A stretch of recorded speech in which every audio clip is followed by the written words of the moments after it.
했어요, 안 했어요? 예, 아직 안 했지만 곧 승리할 거잖아요. 예, 아직 승리 못했지만 믿음의 눈을 들어 승리를 확신하고 당당히 걸어가는 것이지요. 믿음으로 붙들고 주님과 함께 동행하는 모든 길에 주께서 승리케 해 주실 줄 믿습니다. 귀한 찬양 감사합니다. 우리가 다 아는 찬양인데 조금 다르게 부르는 게 훨씬 더 어렵거든요. 아유, 다 아는 찬양 부르네 라고 생각하지만 자꾸 아는 곡이 생각이 나서, 아는 곡조가 생각이 나서 악보랑 다르거든요. 훨씬 더 힘이 듭니다. 오늘 귀한 찬양 아름답게 찬양해 주셔서 감사합니다. 이 시간 이 수요 말씀 집회에 오신 모든 성도님들 주님의 이름으로 축복합니다.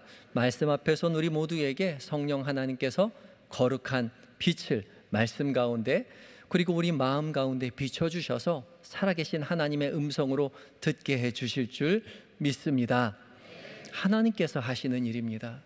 부르셔서 온 거예요. 우리 누구도 주님 앞에 스스로 설 수 없습니다.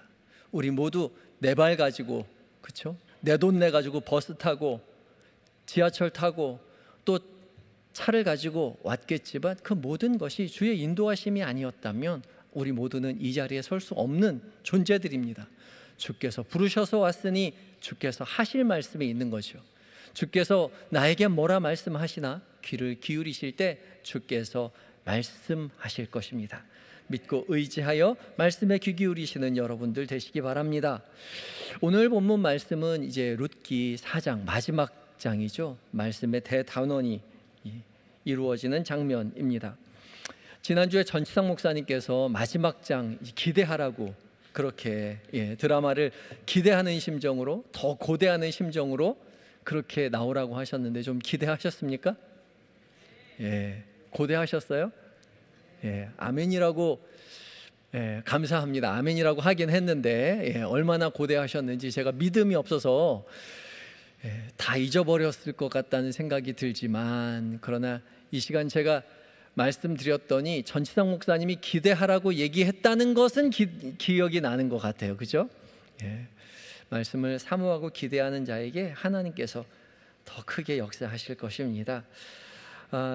마지막 장면 어떻게 끝났는지 우리 다시 한번 살펴볼까요? 3장 18절, 3장 마지막 절 어떻게 끝났는지 한번 돌이켜 보겠습니다. 시작. 이에 시어머니가 이르되 내 딸아 이 사건이 어떻게 될지 알기까지 앉아 있으라. 그 사람이 오늘 이 일을 성취하기 전에는 쉬지 아니하리라. 아니라. 아멘. 시어머니 나오미가 룻에게 내 딸아 이 사건이 어떻게 될지 우리 이제 일 다 했으니까 앉아 있어라. 나머지는 이제 그 사람이 알아서 할 거야. 그 사람이 누굽니까? 보아스요. 보아스가 알아서 이제 이 모든 일을 할 거니까 이 일을 성취하기 전까지 쉬지 않을 것이다. 그렇게 말하고 있죠. 참, 이 나오미의 이 확신이 정말 대단하지 않습니까?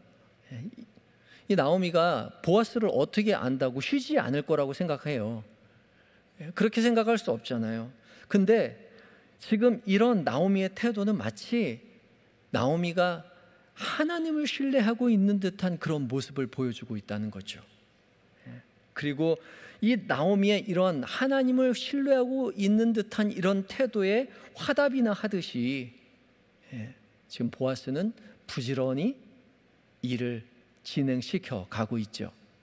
그리고 4장 1절에 우리 드라마에서 카메라가 장면이 확 전환되는 것처럼 장면이 전환되어서 지금 보아스가 무엇을 하고 있는지 비춰줍니다.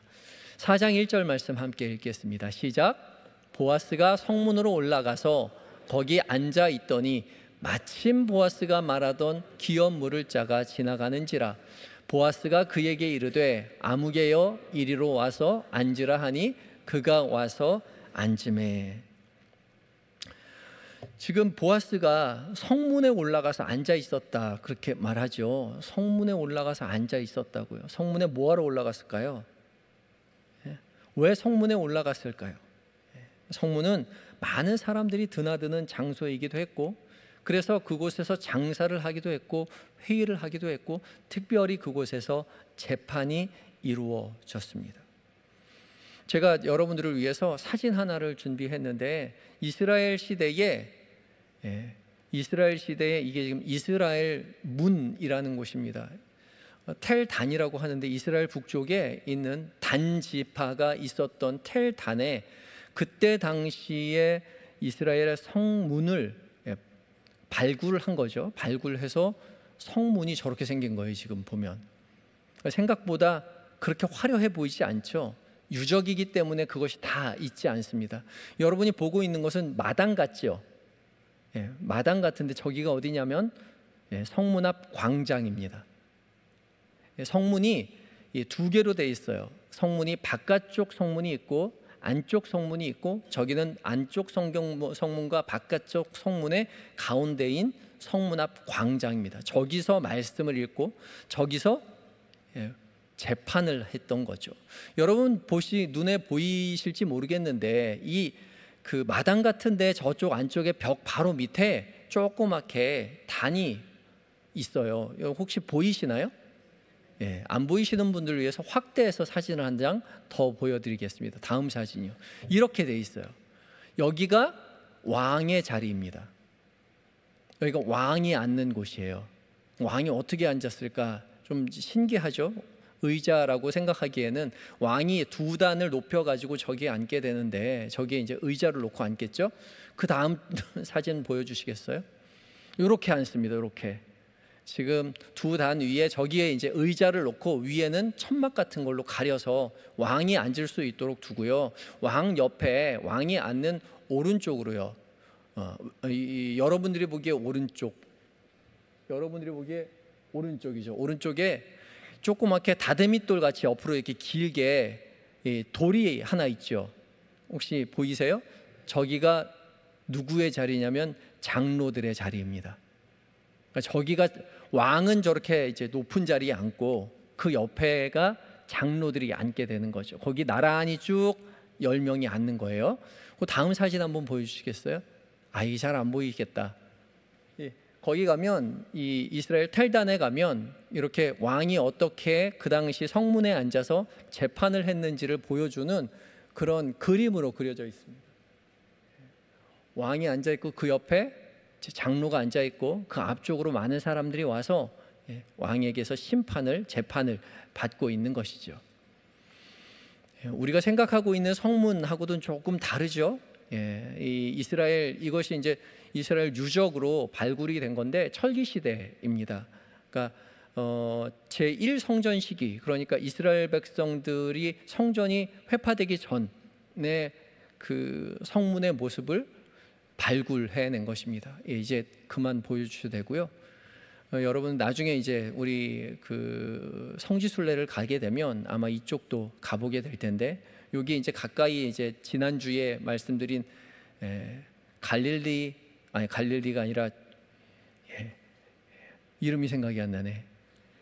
바니아스, 텔단, 우리 빌립보 가이사랴. 죄송합니다. 빌립보 가이사랴가 바로 여기 옆에 있거든요. 나중에 거기도 가보면 좋을 것 같아요. 보아스가 성문에 갔다는 것은 저 성문에 그 옆에 장로들을 자리에 거기에 쭉 앉는 거죠. 거기에 앉아 있었습니다. 왜냐하면 거기서 이제 그 기업 물을 자를 찾기 위함이었죠. 우리 1절 말씀 다시 한번 읽어볼까요? 1절 말씀이요. 1절 말씀. 앞으로 오기가 쉽지가 않습니까? PPT 시작. 보아스가 성문으로 올라가서 거기 앉아 있더니 마침 보아스가 말하면 기업 물을 자가 지나가는지라. 보아스가 그에게 이르되 아무개여 이리로 와서 앉으라 하니 그가 와서 앉으매. 보아스가 성문에 올라갔을 때에 노란색으로 무슨 글씨가 보여요? 마침이요. 이 흰내인데 요거 볼펜 가지고 계신 분 밑줄 그으시거나 동그라미 쳐 주시면 좋겠습니다. 히브리어 성경에 보아스가 성문으로 올라서 거기 앉아 있더니 그리고 마침 흰내 보아라는 거죠. 보라 감탄사로 되어 있습니다. 거기 앉아 있었는데 마침 그때 보라 말이에요. 누가 오고 있어요? 기업 물을 자가, 보아스가 말했던 그 기업 물을 자가 마침 거기 지나가고 있었던 거죠.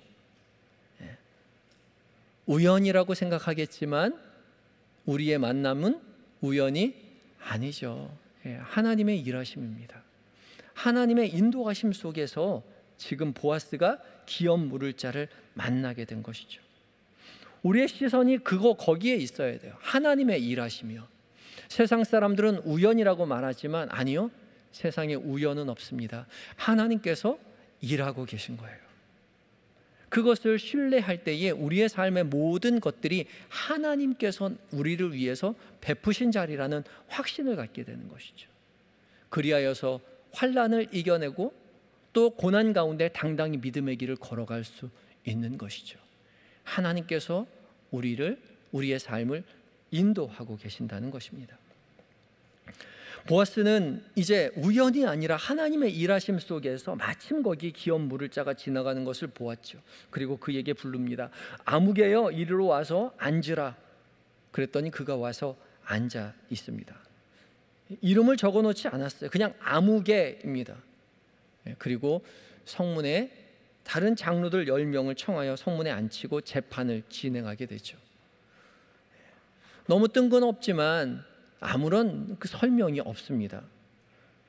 그 아무개가 어떠한 마음을 가지고 있었는지 성경은 관심이 없어요. 그저 보아스가 이 일을 위해서 열심으로 노력해 왔고 하나님께서 그의 노력하심 속에서 하나님의 섭리 가운데 일을 진행시켜 주고 계시다는 거죠. 보아스는 장로들을 모으고 그 아무개라는 기업 물을 자를 옆에 세워놓고 설명을 하죠. 3절 말씀입니다. 3절 제가 읽겠습니다. 보아스가 그 기업 물을 자에게 이르되 모압 지방에서 돌아온 나오미가 그의 형제 엘리멜렉의 소유지를 팔려 함으로. 모압 지방에서 돌아온 나오미가 엘리멜렉의 소유지를 팔려고 한다는 거예요. 그러니까 아마도 엘리멜렉은 이 베들레헴에서 모압 지역으로 피난 갔을 때, 이주하여 갔을 때 소유지를 그대로 남겨두고 잠깐 이주하려고 했었던 것 같습니다. 가지고 있었던 것이죠. 그런데 모압 지방에서 죽게 되었고, 그리고 이 모압 지방, 이 베들레헴 지역에서의 그 소유지를 이제는 그 아내였던 나오미가 가지고 있었던 것이죠. 그래서 엘리멜렉의 소유지를 나오미가 팔려고 했다는 거죠. 그런데 내가 기업 물을 자가 되니까 내가 그 소유를 대신 사가라 말씀하시죠. 그리고 내가 사지 않는다면 다음 순서인 보아스 자신이 사겠다라고 말하는 겁니다. 원래 이 고엘 제도라는 거예요. 대신 값을 치러주는 고엘 제도라는 것은 타인이 빚을 져서 밭을 가지고 있는 소유의 밭이나 논이나 이런 그 땅을 자기 소유의 땅을 이웃이나 다른 사람들에게 팔렸을 때 그것을 친족들이 대신해서 그 값을 주고 그 땅을 사서 다시 땅의 원주인에게 되돌려 주는 것이 고엘 제도입니다. 근데 지금 아직 밭이 팔리지 않았거든요. 지금 팔려고 내놓았을 뿐이에요. 그런데 대신 그 밭을 사서 나오미에게 돌려주라는 거죠. 사실 그렇게 생각해 본다면 무엇입니까? 어떻게 됩니까? 나오미에게 돈만 주는 것이 되겠죠. 그렇게 될 수 있습니다. 그렇지만 아무개는 내가 물으리라 라고 말합니다. 왜요? 나오미에게 밭을 사서 나오미에게 주지만 나오미의 모든 소유가, 나오미가 지금 나이가 많기 때문에 아이를 낳을 수 없기 때문에 나오미의 모든 재산과 소유는 이 기업 물을 자가 책임을 져야 하는 거죠. 아이를 낳을 수 없으니 그냥 늙어 죽을 때까지 그 모든 소유물을 이 기업 물을 자가 관리를 해야 됩니다. 그러니까 말이 그렇지 기업 물을 자의 소유가 된다는 것이죠. 그러니까 내가 물러주겠다 그렇게 말합니다. 나오미에게서 그 밭을 사서 나오미에게 물려주고 아들 없으니까, 아들 낳을 수 없으니까 그 소유를 내가 다 관할해 주겠다. 안 할 이유가 없지요. 그렇지만 보아스는, 만약에 그렇게 되면 보아스의 계획은 수포로 돌아가죠. 보아스가 지금 물러주려고 이 모든 일을 계획하고 있는데요. 그래서 보아스가 한마디를 더 합니다. 5절 말씀 같이 읽겠습니다. 시작. 보아스가 이르되 내가 나오미의 손에서 그 밭을 사는 날에 곧 죽은 자의 아내 모압 여인 루색에서 사서 그 죽은 자의 기업을 그의 이름으로 세워야 할지니라 하니, 나오미는 늙어서 그 밭을 사서 나오미는 더 이상 아이를 낳을 수 없지만 나오미의 손에서 그 밭을 사는 날에는 그 다음 그 죽은 자의 아내인 모압 여인 룻에게서도 사야 된다라고 말을 하고 있죠. 이 모압 여인 룻에게서 사서 2번 사야 된다는 거예요.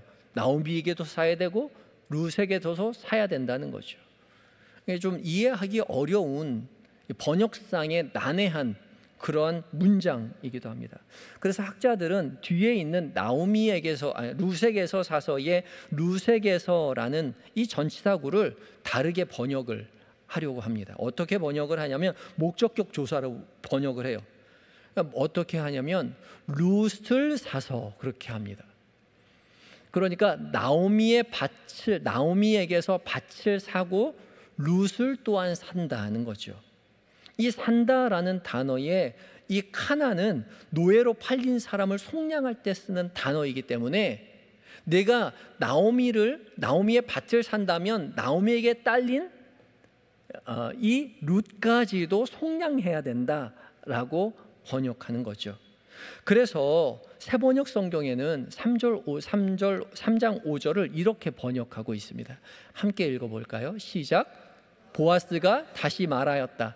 그렇다면 나오미의 손에서 그 밭을 사는 날로 고인의 아내인 모압 여인 롯도 아내로 맞이하여야 하오. 그렇게 하여야만 그가 물려받은 그 유산인 고인의 이름으로 남게 될 것이요.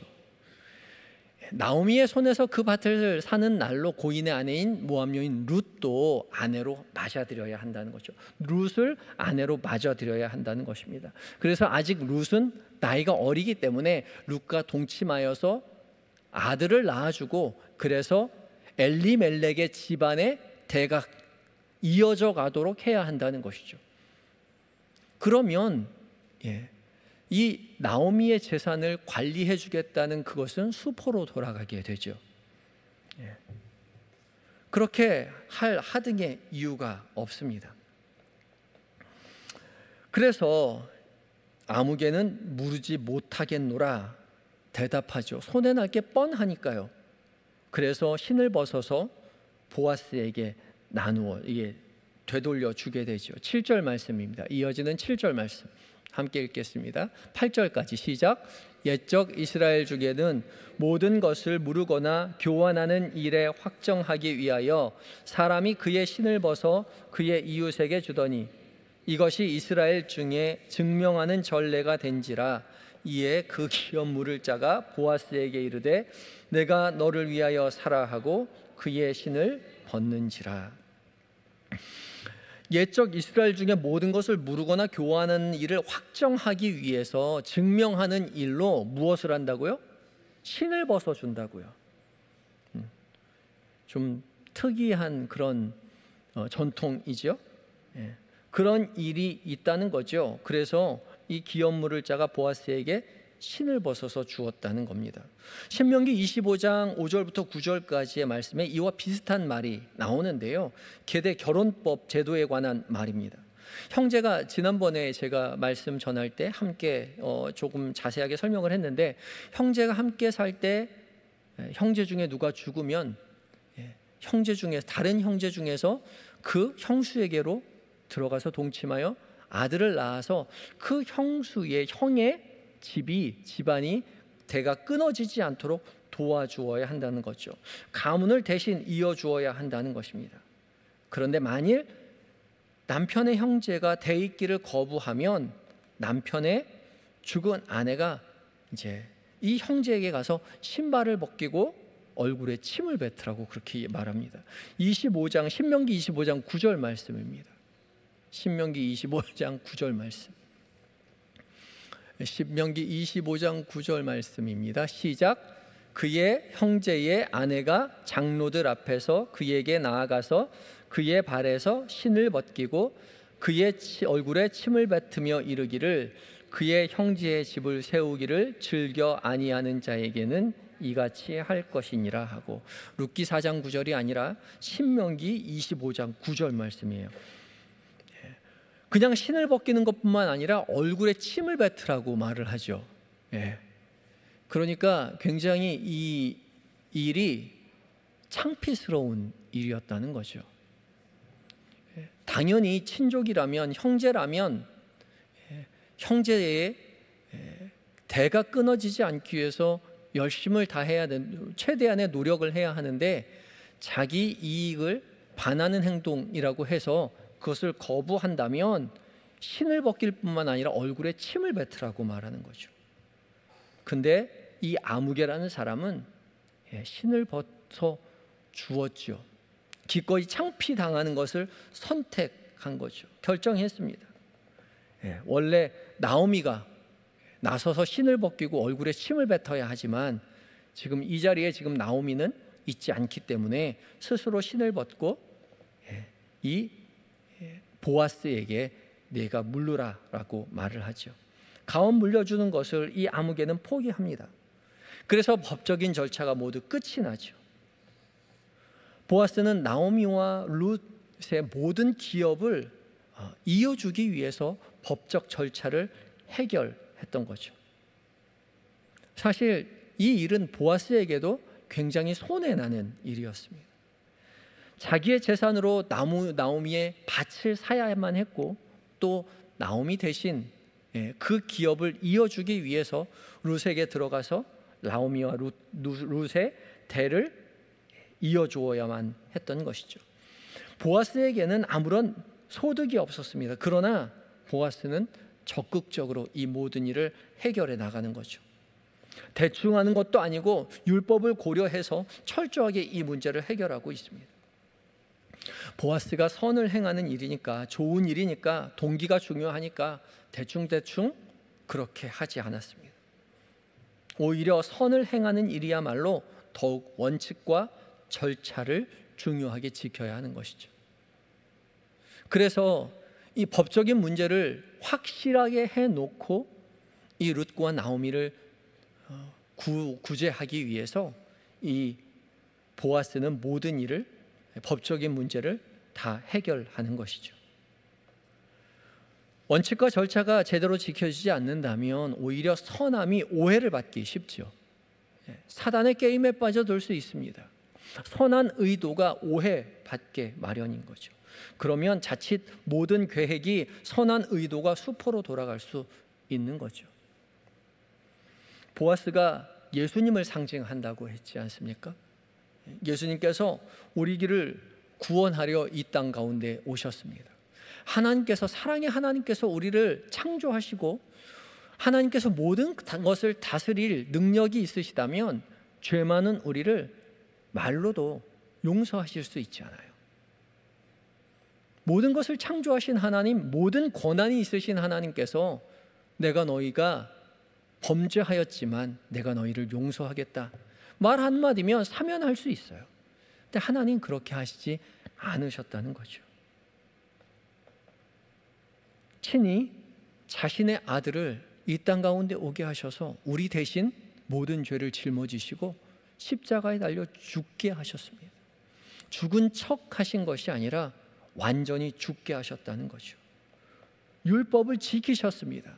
하나님께서 만드신 그 법을 완전히 지켜내시고 그러므로 말미암아 우리의 모든 죄를 씻어주셨다는 거죠. 율법의 주이지신 하나님이셨지만 율법을 어기시지 아니하시고 율법을 완벽하게 지키시면서 그 사랑을 구현해 내셨다는 거죠. 그리하여서 예수님은 율법을 어기신 것이 아니라 율법을 완성하신 것이죠. 하나님은 율법을 어기신 것이 아니라 율법을 완성하시며 자신의 사랑을 우리에게 드러내 주신 것이죠. 우리 역시 하나님의 선한 일을 할 때에요, 원칙과 절차를 중요시 여겨야죠. 좋은 게 좋은 것이라고 했다가 나중에 오해가 생겨서 시험 드는 일이 발생하게 되죠. 우리 조금 있으면 또 바자회를 하게 되고 또 미랄주일도 하고 봉사를 하다 보면 많은 사람들이 시험에 들게 마련입니다. 관계가 깨어지고요.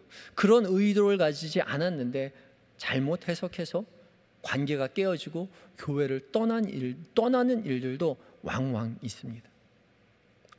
우리 한영교회는 그런 일이 절대 없겠지만은 제가 지내왔던 많은 교회들 가운데 선한 일을 행하다가 관계가 깨어져서 교회를 떠난 일을 좀 보았습니다.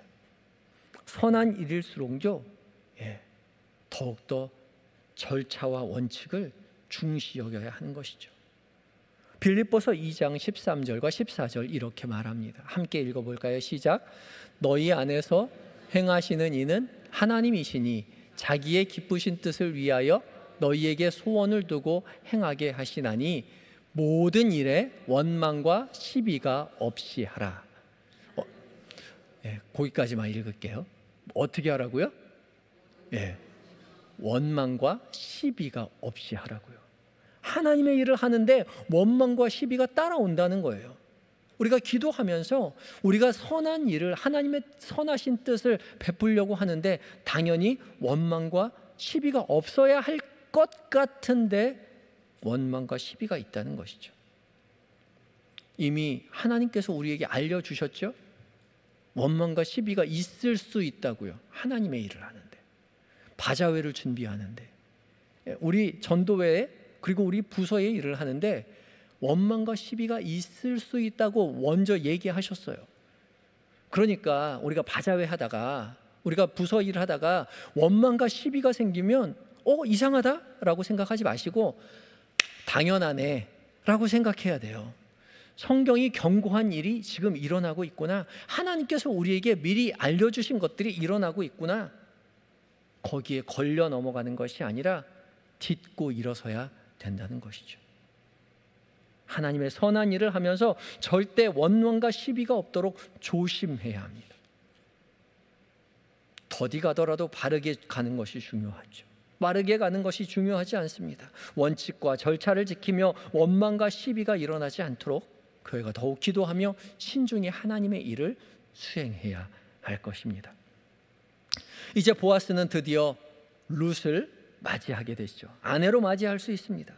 그래서 11절에 성문에 있던 모든 백성들과 장로들이 보아스를 축복해 주죠. 11절과 12절에 계속해서 말하는 것이, 11절에 내 집에 들어가는 여인으로 이스라엘 집을 세운 라헬과 레아 두 사람과 같게 하시고 에브라스에서 유력하고 베들레헴에서 유명하게 하시기를 원한다라고 그렇게 칭찬해 줍니다. 이 라헬과 레아 두 사람이요, 누구입니까? 누구예요? 야곱의 아내죠. 이스라엘의 12지파의 어머니였던 이 라헬과 레아입니다. 그리고 또한 에브랏과 베들레헴은 동일한 공간입니다. 반복해서 강조하고 있는 것이죠. 이스라엘을 세운 그러한 일들이 너에게 있기를 바란다 하고 축복해 주는 것이죠.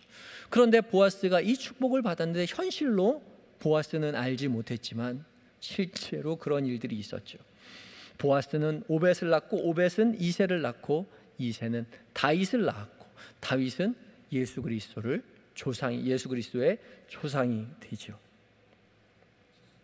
또한 계속해서 12절에 다말이 유다에게서 낳아준 베레스의 집같이 되게 하시기를 원한다, 그렇게 칭찬해 줍니다.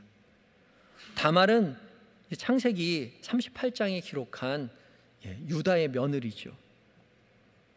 이 다말은 시아버지와 동침해서 가문을 이어가게 되는데 나중에 마태복음에 언급된 대로 이 다말은 예수님의 족보에 들어가게 됩니다. 결국 무엇을 말합니까? 지금 보아스가 지금 아무것도 알지 못하지만 보아스를 통하여 구원의 족보가 이루어질 것이라고 축복하고 있는 것이죠. 또한 여인들의 입을 통해서 하나님께서는 모압 여인이었던 룻이 하나님 나라의 백성 되었음을 찬양하고 있는 것입니다. 원래 모압 사람은 여호와의 총회에 들 수 없는 존재입니다. 그러나 룻은 보아스의 노력을 통해서 하나님 나라의 백성, 축복된 자녀가 된 것이죠. 보아스가 누구를 상징한다고요? 예수님을 상징한다고요. 예수님의 은혜로 말미암아 이방 사람과 같았던 우리 모두가 하나님의 백성된 은혜를 경험할 수 있는 것이죠. 축복의 자녀가 되는 통로가 열렸습니다. 하나님께서는 보아스를 통해서 룻을 축복해 주었을 뿐만 아니라 또한 더 나아가서 나오미도 위로해 주시죠. 14절과 17절 쭉 보면 나오미를 찬양하는데요, 여인들이 룻을 찬양하는 것이 아니라 나오미를 찬양합니다. 그렇죠? 아이를 낳은 것은 룻이지만 나오미를 찬양해요. 그리고 나오미가 아이를 품고 양육자가 되었습니다. 이 룻기 1장에 보면 이 나오미의 원래 뜻이 무엇이죠? 기쁨이라는 뜻이에요. 나를 더 이상 나오미라 하지 말고 말하라 라고 말하죠. 말하는 쓴 그런 뜻이죠. 쓰다라는 뜻입니다. 원래 기쁨이었던 이 나오미가 자신의 많은 고난을 통해서 내가 더 이상 기쁨이 없고 쓰디쓴 인생을 살아가고 있다라고 고백했는데, 보아스의 노력을 통해서 다시 그 기쁨을 되찾았던 거죠. 이 보아스의 은혜가 예수 그리스도의 은혜인 것이죠. 이 예수 그리스도의 다함이 없는 은혜와 사랑이 헤세드입니다. 하나님의 무한하신 끝없는 사랑이 헤세드예요. 모든 것이 다 무뎌진 것 같지만 이 세상 모든 것 위에 계신 하나님께서 우리를 사랑하시기에 부지런히 움직여 우리를 하나님의 백성 삼아주시고, 우리가 낙담하고 내 인생이 쓰디쓴 것과 같이 더 이상 희망이 없다라고 생각되는 그러한 자리에 헤세드와 같은 사랑으로 부지런히 움직여서 다시금 기쁨을 회복시켜 주시겠다고 이 룻기를 통해서 약속하고 계시는 것이죠. 다른 것 다 없어도, 세상의 모든 것 다 가지지 못해도 주님만 우리 곁에 계시다면 우리에게는 여전히 희망이 있는 것이죠. 주님만이 우리의 기업이 된다라고 이스라엘의 많은 선지자들이, 그리고 다윗이, 그리고 이 룻기를 통하여 하나님께서 우리에게 말씀하고 계시는 것이죠. 그 고백이 우리에게 있어야 할 것입니다. 세상 그 무엇도 우리를 기쁘게 해주지 못하지만 오직 주님만이 우리의 기업이 되실 때 우리에게 기쁨이 되찾아질 수 있습니다. 낙담된 모든 자리 가운데 주님 의지할 때에 다시금 일으켜 세우시는 하나님의 능력을 경험하게 될 것입니다. 그렇게 기대하며 믿음의 길을 걸어가야 할 것입니다. 우리가 룻기를 읽으며 헤세드의 은혜를 기억하시는 성도 여러분들이 되시기 바랍니다. 다음이 없으신 그 사랑을 확인하시고 룻과 나오미의 하나님이 바로 우리의 하나님 되신다는 사실을 확신하시고 믿음의 여정을 걸어가시는 한영의 모든 성도님들 되시기 바랍니다. 다 같이 다짐의 기도 드리도록 하겠습니다. 오늘 말씀을 기억하시면서 여러분 각자에게 다가오신 하나님의 음성에 진솔한 마음 가지고 다짐의 기도 드리시겠습니다. 다 같이 기도하시겠습니다.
끝없는 헤세드의 사랑으로 우리를 품어 안으시는 주님, 우리가 다른 것 다 가지지 못하여도 주께서 우리와 함께 하심을 믿고 의지하며 믿음의 길을 걸어갈 때에 하나님의 은혜로 넉넉히 신앙의 길을 당당히 걸어갈 수 있도록 도와주시옵소서. 우리 아무것도 없으나 주님만 있으면 충분하다고 우리의 입술이, 우리의 마음이, 우리의 영혼이 고백하게 하여 주시옵시고, 주께서 명령하신 바 선한 일 해 나아갈 때에 주님, 원칙과 절차를 지키며 원망과 시비가 없도록 주님, 우리가 열심으로 주를 품고 주께서 기뻐하시는 일을 수행하게 하여 주시옵소서. 우리의 모든 신앙의 여정을 함께 걸으시는 예수님의 거룩하신 이름으로 기도드립니다. 아멘. 찬송